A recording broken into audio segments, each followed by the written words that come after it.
কংগ্রেস শাসনে উত্তর পূর্বাঞ্চলে উপেক্ষিত ছিল। স্বাধীনতার পর থেকেই এই অঞ্চলের মানুষ উন্নয়ন থেকে বঞ্চিত হয়ে আসছেন। এর পেছনে বড় কারণ ছিল কংগ্রেসের নেতৃত্ব চাইতেন না এই অঞ্চল এগিয়ে যাক। এই অঞ্চলে কংগ্রেসের কোনো প্রধানমন্ত্রী আসেননি, অথচ নরেন্দ্র মোদী প্রধানমন্ত্রী হবার পর তিনি ৭০ বার এই অঞ্চলে এসেছেন।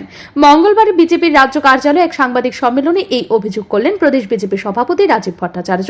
তিনি বলেন, উত্তর পূর্বাঞ্চলের মানুষ স্বাধীনতার আগে যেমন বঞ্চিত ছিলেন, তেমনি দেশ স্বাধীন হবার পরেও দীর্ঘ সময় কংগ্রেস দলের নেতৃত্বে দিল্লিতে সরকার থাকায় এই অঞ্চলের মানুষ সরকারি সুযোগ সুবিধা থেকে বঞ্চিত ছিলেন। তিনি বলেন, একমাত্র বিজেপি আসার পর এই অঞ্চলের সঙ্গে দেশের অন্যান্য রাজ্যের যোগাযোগ হয়েছে। রেলের মধ্য দিয়ে ত্রিপুরাতে একটিমাত্র জাতীয় সড়ক ছিল। ৪৪ নম্বর জাতীয় সড়ক ছিল এই রাজ্যের জীবনরেখা। এই সড়ক বন্ধ হলে রাজ্যের মানুষের খাবারের রাস্তা একেবারেই বন্ধ হয়ে পড়ত।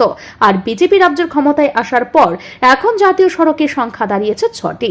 একটি বন্ধ হলে বিকল্প সড়কের মধ্য দিয়ে পণ্য আমদানি করার কোনো অসুবিধা নেই।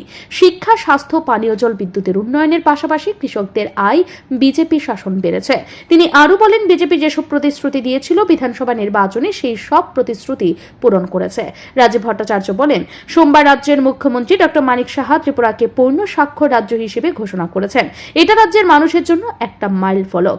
তিনি বলেন, ২০২২ সালের ১ আগস্ট থেকে রাজ্যে এই কার্যক্রম শুরু হয়েছিল। শিক্ষক শিক্ষিকা থেকে শুরু করে সমাজকর্মী, স্বেচ্ছাসেবী মিলে প্রায় ২,০০০ মানুষ এই কাজে অংশগ্রহণ করেছেন।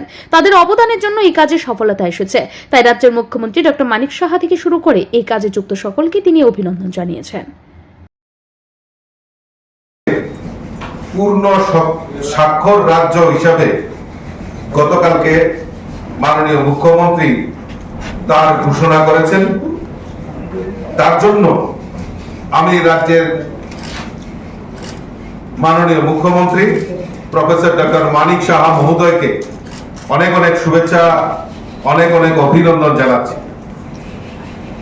আপনারা জানেন যে মিজোরাম, গোয়া এবং তৎসঙ্গে এই ত্রিপুরায়ও পূর্ণ সাক্ষরতার মর্যাদায় ভূষিত হয়েছে। আমাদের সরকার যে বদ্ধপরিকর এবং এই পূর্ণ সাক্ষরতার জন্য ২০২২ সালের ১ আগস্ট থেকে এই কর্মসূচি নেওয়া হয়েছিল, উল্লাস নবভারত সাক্ষরতা কার্যক্রম। প্রদেশ বিজেপি সভাপতি রাজীব ভট্টাচার্য অভিযোগ করেন, রাজ্য দ্রুততার সঙ্গে এগিয়ে যাচ্ছে, কিন্তু এই উন্নয়ন বিরোধীদের চোখে পড়ছে না এমনটা নয়। তবুও সব জেনে বুঝেই তারা মানুষকে বিভ্রান্ত করছে। ব্যুরো রিপোর্ট, ঋদ্ধি নেটওয়ার্ক।